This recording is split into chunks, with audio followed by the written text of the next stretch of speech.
Ոչ մի բան չեմ ասում, բայց իրան չեն քննրելու։ Ինչ պետք է ասեմ, որ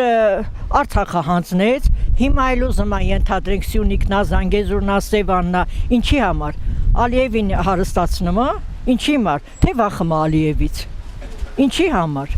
թող ինքը մի հատ խելքին դուրը բաց անի, լավ մտածի, որ ժողովուրդն էլ մի 5 ամսից հետո նորից ընտրություններ ավնելու, որ մարդիկ իրան ընտրեն, ոչ թե ժողովրդի կեսը մի կողմնա, ժողովրդի մյուս մասը մի կողմնա, չի կարելի։ Մարդկանց մասին պետք է ինքը վարչապետ է, ինքը երկրի ղեկավարն է, ամեն հարցով պետք է մի քիչ ժողովրդի մասին ասում է, դե ժողովուրդը ինձ հետ են, ո՞նց է քեզ հետ ժողովուրդը, դե դու մի լավ բան արա, որ ժողովուրդը քեզ հետ լներ։ Չէ, ես իմ Ղարաբաղն եմ ուզում։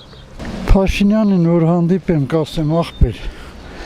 եթե կարող ես դզել, դզի այս ամեն ինչ, եթե չէ, թող գնա իրա գործին։ Ինչ կասեմ սխալներդ հաշվի առ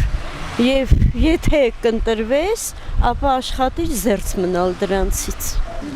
Չի կարում ղեկավարի ինչ դեմ ասի։ Այդ բառերը չի կարելի ձեր մոտ ասել։ Ես ինձ թույլ չեմ տա ձեր մոտ այդ բառերը ասել։